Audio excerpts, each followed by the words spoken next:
سر، operation غضب للحق کے تحت 415 افغان آپریٹیوز ہلاک کیے گئے، 182 چیک پوسٹیں تباہ اور 185 بختر بند گاڑیاں ختم کی جا چکی ہیں۔ 46 مقامات کی بات کریں تو فضائی کارروائی ہوئی ہے۔ ایک فضائی ماہر کی نظر سے آپ اس آپریشن کی تکنیکی کامیابی سے آپ کو کیا لگتا ہے کہ یہ آپریشن طویل مدتی خطرے کو ختم کرنے میں مکمل طور پر کامیاب ہوا ہے؟ بہت شکریہ عزیر اور ماہم، آپ نے انوائٹ کیا۔ Welcome sir. بالکل جی، اس میں کوئی شک نہیں ہے کیونکہ یہ الحمدللہ پوری ایمانداری سے اور ایک نیشنل کاز کے لیے یہ آپریشن شروع کیا گیا تھا، اور اس میں ایک پرپز آف سنسیریٹی بہت زیادہ ہے، اور اسی لیے بہت ویل میئرڈ تھا، بڑا ویل کیلکولیٹڈ تھا، اور آبویسلی ایک دوسری طرف ہم نے یہ بھی ذہن میں رکھا ہے کہ یہ ایسی کاسٹ امپوز کرے گا دشمن پر، یا یہ جو ٹیررسٹ ہیں پروہیبٹیو کاسٹ امپوز کرے گا جس کو ان کو پینلٹی لگے کہ آپ کو پنشمنٹ ملی ہے۔ ہم بائی چوائس، میں اکثر آپ کے پروگرام میں بھی کہہ چکا ہوں کہ افغانستان بارڈر کبھی بھی ہمارا چوائس نہیں رہا، یعنی کہ ہم اس کو ایکسائٹنگلی نہیں بھاگے جائیں گے افغانستان بارڈر پہ کسی کا حملہ کرنے کے لیے۔ یہ بائی کمپلشن ہے، ہمارے پہ آبلیگیشن ہے، ہمارے پہ شہداء کا قرض ہے، یہ ہم نے کرنا تھا۔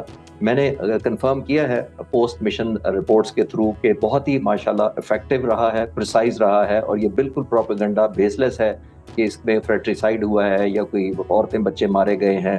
تو پھر میں اپنے طور پہ ایک ضرور سوال کرتا ہوں، اور آپ کو بھی دونوں کو کرنا چاہیے ان لوگوں سے، کہ اگر آپ دہشت گردی جب خود ہمارے اندر پھیلاتے ہیں تو پھر ایتھکس اور موریلٹی کون ہوتے ہیں؟ وہ امام بارگاہ میں جو عبادت کر رہے تھے وہ کون تھے؟ وہ معصوم لوگ نہیں تھے؟ تو اپنی طرف آپ کتابیں کھول لیتے ہیں موریلٹی ایتھکس کی، جناب یہاں کر دیا وہاں کر دیا، لیکن آپ جب ہمارے انوسینٹ لوگوں کو، معصوم بچوں کو، اسکول کی بچیوں کو جب نشانہ بناتے ہیں، اے پی ایس کو جو بنایا تھا، تو وہ کون بچے تھے؟ پایا وہ دہشت گرد تھے یا آپ کے خلاف لڑ رہے تھے؟ تو اپنی طرف موریلٹی نہیں کھولنی چاہیے، اور ہم نے تو پھر بھی، میں آپ کو کنفرم کر رہا ہوں، میں اس کو جسٹیفائی نہیں کر رہا، لیکن پھر بھی ہم نے 100% ٹارگیٹنگ ایز پر پلان کی ہے۔ ایسے ویپنز یوز کیے گئے ہیں جو absolutely to the point and pinpointed ہے، ان کی میگنیچیوڈ، ان کی سیویریٹی، ڈسٹرکشن مینج اس طرح کی گئی ہے کہ ٹارگیٹ وہی ہٹ ہو گیا، اور آؤٹ سائڈ فریٹریسائڈ اور کولیٹرل ڈیمیج نہیں ہوگا۔ صحیح، زبردست۔ اچھا خالد صاحب، افغانستان سے کشیدگی کے دوران بھارت کا روایتی طریقہ کار یہ رہا ہے کہ وہ اسے اپنے لیے موقع سمجھتا ہے، خاص طور پر جب پاکستان ایک محاذ پر الجھا ہو۔ کیا بھارت اس وقت کوئی فوجی یا نیم فوجی ایڈونچر کر سکتا ہے، اور پاکستان کی موجودہ دفاعی صف بندی اس خطرے سے نمٹنے کے لیے کس حد تک آپ کو لگتا ہے کہ تیار ہے؟ ماہم، انہوں نے ملٹری ایڈونچر تو نہیں کیا، بٹ سیولین ایڈونچر تو کر لیا نا، پولیٹیکل ایڈونچر۔ آپ سے 6 دن پہلے وہ پہلے پرائم منسٹر مودی جاتے ہیں، تل ابیب پہنچتے ہیں، جی جی، اور پھر ایران، پھر آپ نوٹ کریں اپنے ایمبیسڈر کو بلا لیتے ہیں، اپنے ملک میں ایران والے کو بلا لیتے ہیں۔ پھر آنے کے بعد جب تک وہ اگلے دن ہی جب پرائم منسٹر مودی وہاں سے رخصت ہوتے ہیں، تو افغانستان کے جو دہشت گرد ہیں وہ 52 جگہوں پر ہمارے اندر حملہ ور ہو جاتے ہیں۔ 52 جگہوں پر ان کی کیپیسٹی نہیں تھی، ان کو نہیں پتا تھا کہ ہم ہٹ بیک کریں گے، اور ہم ہٹ بیک کریں تو بڑا سویر کریں گے۔ تو کس کے کہنے پر کیا؟ یہ وہی نیکسس ہے جو کئی ہزار میل دور یہ طے پایا، جس کو آپ کہہ رہی ہیں کہ ایڈونچر کریں گے، تو مس ایڈونچر تو وہ کر لیا انہوں نے، پولیٹیکل لیڈرشپ نے، اسرائیل کی بھی اور یہ بھی مل کر۔ تو 3 آپ ڈاٹس کنیکٹ کریں، اسرائیلی پرائم منسٹر تل ابیب میں، انڈین پرائم منسٹر تل ابیب میں، اور یہاں کی لیڈرشپ 52 جگہوں پر ہم پر حملہ ور ہو جاتی ہے۔ تو یہ اتفاق سے ہو گیا سارا ٹائمنگ، اور اس کے 2 دن بعد امریکہ اور اسرائیل مل کر ایران پر حملہ ور ہو جاتا ہے۔ تو آپ ڈاٹس کنیکٹ کر پا رہے ہیں کہ یہ کر کیا رہے ہیں؟ یہ چاہتے ہی یہی تھے کہ ظاہر ہے پاکستان نے ریٹیلیشن کرنا تھا، جب آپ 52 جگہوں پر حملہ کریں گے اتنی انٹینسٹی سے کرو کہ پاکستان ہٹ بیک کرے۔ جب ہم نے ہٹ بیک کیا تو واپس 48 گھنٹے سے بھی کم میں اسرائیل نے اور امریکہ نے ایران پر حملہ کر دیا، کیونکہ ایران کے ساتھ ہمارے ایموشنل کنیکشن بھی ہیں۔ سب سے پہلا دنیا میں ریکگنائز پاکستان کو کرنے والا ملک 1947 میں ایران تھا، ہماری کنیکٹیوٹی بھی ہے، اور ہم نے پچھلی دفعہ تشکر پاکستان کے نعرے ویسے نہیں لگے تھے ان کی پارلیمنٹ، تو ہم نے ان کو ایک مورل سپورٹ دی تھی، ایک پولیٹیکل سپورٹ دی تھی، ڈپلومیٹک دی تھی، ایموشنل دی تھی۔ تو ان ساروں کو دیکھ میں رکھتے ہوئے دیکھیے کہ وہ اسرائیل نہیں چاہتا تھا کہ ہم اس طرح ایران کے پیچھے کھڑے ہوں، بیکاز ظاہر ہے ہماری ملٹری اور پولیٹیکل لیڈرشپ کا فوکس اپنی وار ہو جائے گی، جو آلموسٹ فل فلیج ہی ہے، جو اتنے دنوں سے کنٹینیو ہے، لیکن انشاءاللہ تعالی ہم اس سے بھی نکل آئیں گے سرخرو ہم انشاءاللہ۔ بالکل خالد صاحب، ایران پاکستان سرحد پر 900 کلومیٹر میں BLA، TTP، داعش خراسان کی موجودگی ہے، اور ایران میں جنگ کے باعث سیکیورٹی خلا پیدا ہوگا۔ حرب آرمری پہلے ہی گریٹر بلوچستان منشور لا چکے ہیں۔ ایک فوجی ماہر کے طور پر یہ بتائیے گا کہ اس سرحد کی نگرانی اور کنٹرول کے لیے پاکستان کو ابھی کیا ٹھوس اقدامات درکار ہے موجودہ سینیریو کے؟ उज़ैर देखिए कंटिन्यूस एफर्ट होती है ये तो, ऐसे बॉर्डर जो पोरस होते हैं, अनप्रेडिक्टेबल होते हैं, दुश्मन ने आपको हर तरफ से घेरा होता है और ऑब्वियसली स्पॉन्सर्ड होता है, हेवीली फंडेड होता है, तो उसमें कोई एक पर्टिकुलर मैयर नहीं होता, ये नॉन स्टॉप है। और सबसे ज्यादा मैं अक्सर जोर देता होता हूँ कि हम लोगों को कम्युनिटी वॉच या जिसको मैं नेबरहुड वॉच कहता हूँ, उसमें भी जाना पड़ेगा, जो अनफॉर्चुनेटली मिसिंग है। और खास तौर पर बड़े शहरों में तो बहुत ही मिसिंग है, क्योंकि हमें अपने नेबर का भी नहीं पता होता, 2 घर छोड़ के कौन रहता है, 5 साल से रह रहा हो, हमें उसका भी नहीं पता होता। तो नेबरहुड वॉच का कॉन्सेप्ट पूरी दुनिया में है कि आप एक अवेयरनेस रखते हैं कि कौन आपके इर्द गिर्द रह रहा है। ऐसे जो मुल्क होते हैं जो फंड करते हैं, वो हमारे ही अंदर आकर अपने घरों को रेंट पे करके या खरीद कर रहना शुरू कर देते हैं। सेंचुरीज को स्लीपर सेल के तौर पर इस्तेमाल किया जाता है, कई साल इनको फंड करके सस्टेन करके इक्विपमेंट दिया जाता है और फिर वेटिंग मोड में रखा जाता है कि जब आप आपका रिमोट दबाएंगे, आपने फलां जगह जाकर उस मस्जिद में या इमाम बारगाह में जाकर रिमोट दबा देना है।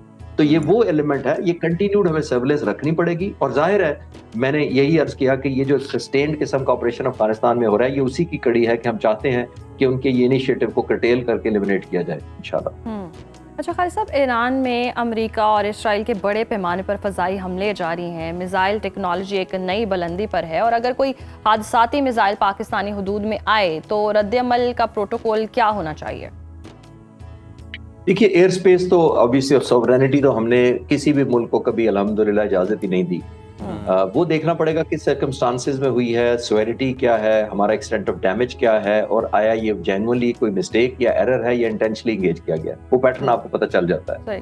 तो ये अल्हम्दुलिल्लाह हमारी कैपेबिलिटी है कि आने वाली ऐसी चीज, किसी चीज को भी हिंदुस्तान ने भी बहुत कोशिश की थी कि ऐसा कोई न्यू नॉर्मल बना ले कि जब वो चाहे हमें आके पनिशमेंट दे दिया करें। तो अल्हम्दुलिल्लाह जिस तरह फीडबैक किया था, तो कोई न्यू नॉर्मल नहीं बनने दिया गया था। तो अब अगर कोई इसका वॉयलेशन हुई तो सर्कमस्टांसेस के हिसाब से बेफिटिंग रिस्पांस दिया जाएगा, अगर जरूरत पड़ी तो। अल्लाह ना करे ऐसा हो। खालिद साहब, अफगान तालिबान पाकिस्तानी सरहद पर जारियत कर रहे हैं मुसलसल, और टीटीपी को अफगानिस्तान में पनाहगाहें भी मिल रही हैं। ये दोनों अनासर मिलकर क्या नई सिक्योरिटी सूरत हाल पैदा कर रहे हैं? ऑपरेशन ग़ज़ब लिल हक़ के बाद क्या अफगान तालिबान अपनी हिकमत अमली बदलेंगे, और पाकिस्तान को इसका तोड़ करने के लिए मजीद क्या लॉन्ग टर्म प्लानिंग करनी चाहिए? उज़ैर, बुनियादी तौर पर देखिए, जो सारे ऑपरेशंस हो रहे हैं किस लिए हो रहे हैं? वो एक लाइन के लिए हो रहे हैं। हम उन पे एक प्रोहिबिटिव कॉस्ट इम्पोज कर रहे हैं, एक ऐसी उन पर पनिशमेंट दे रहे हैं या एट्रिशन दे रहे हैं उनको, जो वो बर्दाश्त ना कर सके। और जब वो नहीं बर्दाश्त करेंगे तो वो कॉम्प्रोमाइज पर आएंगे। और मैं अक्सर कहता होता हूँ कि जो आपकी कैपेसिटी टू हर्ट होती है या कैपेसिटी टू इन्फ्लिक्ट डिस्ट्रक्शन या डैमेज होती है, वही आपकी पावर टू बार्गेन होती है। यानी जितना ज्यादा आप हिट आउट या पनिश कर सकेंगे अपने दुश्मन को, उतनी ही ज्यादा आपको एडवांटेज मिलेगी बार्गेन करते हुए, वो उतना ही ज्यादा कॉम्प्रोमाइज करने को तैयार होगा क्विकली। क्योंकि ईरान और अमेरिका का मैं रेफरेंस दे देता हूँ बेहतर अंडरस्टैंडिंग के लिए, कि अमेरिका ने, सदर ने क्या इतने दिन से, 1 महीने से कह रखा था, हम आ रहे हैं, हम तो वो मचा देंगे तबाही, बच जाओ हमारे से, अभी भी कॉम्प्रोमाइज कर लो, सरेंडर कर दो वरना छोड़ेंगे नहीं। आपको पता नहीं हमारी मिलिट्री दुनिया में सबसे बड़ी है। वो क्या कर रहे थे? वो बुनियादी तौर पर अपनी पावर टू हर्ट कन्वे कर रहे थे कि हमारी ये कैपेसिटी है, और वो चाह रहे थे कि ईरान उसके जवाब में पावर टू कॉम्प्रोमाइज उसको दे दे अमेरिका को, कि अच्छा जनाब हम कॉम्प्रोमाइज कर लेते हैं, हुक्म करें, क्या चाहिए आपको। तो ये पावर टू हर्ट और पावर टू डैमेज का परमानेंट रिश्ता चलता है। हमने पावर टू हर्ट इधर भी की थी, अफगानिस्तान, इंडिया में भी की थी, अफगानिस्तान में भी हम पावर टू हर्ट अपनी बता रहे हैं क्या है, और जरूरत पड़ी तो जहां जहां जरूरत पड़ी वहां तक जाएंगे। अच्छा खालिद साहब, गुज़श्ता दिनों हमने देखा पाकिस्तान के मीडिया चैनल्स पर साइबर हमले हुए। जवाब में पाकिस्तानी साइबर फोर्स ने भारत पर जवाबी हमला कर दिया, जिसके नतीजे में भारतीय चैनल पर पाकिस्तान हमेशा जिंदाबाद के नारे चलने लगे। भारतीय चैनल ABP न्यूज़ पर फील्ड मार्शल सैयद आसिम मुनीर के खिताब के इक्तसाबात भी नशर किए गए। पाकिस्तान का अगला कदम अब क्या होना चाहिए? देखिए, हिंदुस्तान को जो सबसे बड़ा सरप्राइज पिछली कॉन्फ्लिक्ट में जो मई का हुआ था, वो हमारी अल्हम्दुलिल्लाह, और बहुत सारी चीजें थी उनकी हम कई दफा बात कर चुके हैं, लेकिन एक बहुत बड़ा सरप्राइज था, और वो ज़ाहिर अनप्लेजेंट सरप्राइज था, वो थी हमारी साइबर कमांड। पाक फ़िज़ाइया ने इस तरह का साइबर कमांड का हमला किया था 30 अप्रैल को 2025 को। उसमें उनके 4 राफेल ने इमरजेंसी लैंडिंग की थी, क्योंकि उनको जैमिंग कर दी गई थी, उनका नेटवर्क खत्म कर दिया गया था, ब्लॉक कर दिया गया था, जमीन पर रेडियो स्टेशन जैम कर दिए, ट्रेन सिस्टम नाकारा कर दिए, फ्यूल सप्लाई को रोक दिया, ग्रिड स्टेशन तबाह कर दिए डिजिटली। हॉस्पिटल्स की बिजली चली गई, फिर हमने इंसानी बुनियादों पर कि वहां पे मरीज दाखिल हैं दोबारा अंडू कर दिया थोड़ा सारा। तो हिंदुस्तान को बहुत बड़ा शौक लगा था कि पाकिस्तान जो साइबर कमांड है वो क्या कुछ अचीव कर लिया। तो आई थिंक ताजा मैंने आपको पिछले सवाल के जवाब में कहा कि ताजा प्राइम मिनिस्टर मोदी नेतन्याहू से मिलके आए हैं। इजराइल की बहुत बड़ी कैपेसिटी है साइबर कमांड की, तो उनको उन्होंने मिन्नतें तरले किए होंगे कि जनाब हमारे बस में तो ये साइबर नहीं आई, आप ही कुछ शफकत फरमाएं। तो ये मैं उसके ट्रेलर देख पा अच्छा खालिद साहब, अमेरिका ईरान जंग, भारत की मौका परस्ती, अफगान जारियत और दाखिली शोरिश, पाकिस्तान को एक वाज़ेह कौमी सलामती हिकमत अमली की ज़रूरत है। आपके ख्याल में पाकिस्तान को अभी सबसे पहले किस खतरे को प्रायोरिटाइज करना चाहिए और आइंदा 6 माह में पाकिस्तानी अफवाज को कौन से 3 अहम तरीन इक़दाम हैं जो फौरी तौर पर उठाने की ज़रूरत है? देखिए, एक में तो हम ऑलरेडी मसरूफ हैं, जो ऑपरेशनल ज़रबुल हक चल रही है। ऑब्वियसली वो तो हमारी ऑब्लिगेशन है, जब तक किसी कंक्लूजन या ऐसी इम्पोज नहीं करते हम सिचुएशन दुश्मन पर कि वो कॉम्प्रोमाइज करे और बाज आए, वो हमारा पहला प्रोजेक्ट होना चाहिए। नंबर 2, हमारी जाहिर है, इसमें तो कोई शक नहीं है कि विजिलेंस होनी चाहिए। विजिलेंस का मतलब ही यही है कि ऑनगोइंग हर तरफ हमें जितनी विजिलेंस बढ़ा सके, जो भी हमारे सेंसर्स हैं, सैटेलाइट्स हैं, ड्रोन्स हैं, अनमैन्ड एरियल व्हीकल्स हैं, उनको एम्प्लॉय करके जितनी विजिलेंस हो सके वो दें। और तीसरी, हमारी यूनिटी है आपस में, कौम की जितनी यूनिटी होगी, देखिए कौम के अंदर कौमें लड़ती डिसयूनाइटेड या डिसइंटीग्रेट नहीं लड़ती। ऑन बोर्ड सारी कौम को होना चाहिए, हमें कंसेंसस से आगे चलना चाहिए ताकि पूरी कौम का एक रिजॉल्व हो हमारे ऑपरेशंस के पीछे। और जंग के दिनों में भी, और कई दफा मैं आपके चैनल पर कह चुका हूँ, मादरत मैं रिपीट कर देता हूँ कि हमारी जो आर्म फोर्सेस हम लोग होते हैं, हम वेपन होते हैं आप लोगों के कौम के हाथ में, हम एक टूल होते हैं जो इंस्ट्रूमेंट ऑफ पावर होता है बुनियादी तौर पर। इंस्ट्रूमेंट ऑफ डिसीजन आपका होता है, कौम डिसाइड करती है, पॉलिटिकल लीडरशिप डिसाइड करती है कि हमारा ये दुश्मन है, इसको मारो।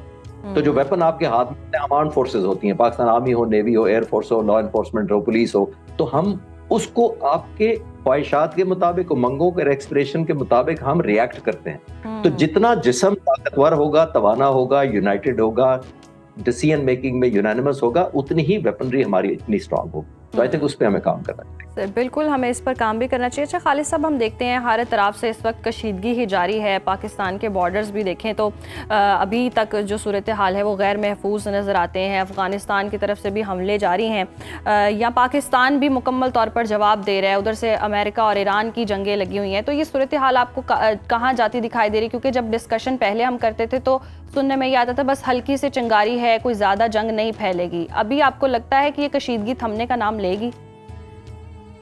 आप ईरान की बात कर रही हैं? जी, ओवरऑल सारी जो कशीदगी चल रही है इस वक्त। जी, मैंने कहा आपकी आवाज कट रही थी, मैं कह रहा हूँ ईरान की बात कर रही थी। जी खालिद साहब जी। तो देखिए, ये तो ऑब्वियस था, ईरान जैसे मुल्क को आप जब स्ट्राइक करेंगे तो बहुत रेजिलिएंट कौम है। मैं कई दफा बातें करता हूँ, 3-4 हज़ार साल पुरानी उनकी तारीख है। इराक ने हमला करके देख लिया था, 8 साल जंग चली थी और फिर भी उन्होंने सरेंडर नहीं किया था। तो उनमें एक नेशनलिज्म का जज्बा बहुत ज्यादा है और ये एक उनमें स्पिरिट बहुत जल्दी उजागर हो जाती है यूनिटी की, अगर एक्सटर्नल कोई हमलावर हो जाए। आपने देखा होगा कि जब प्रेसिडेंट ट्रंप ने बयान दिए तो जो मुजाहरे हो रहे थे वो भी डाई डाउन हो गए।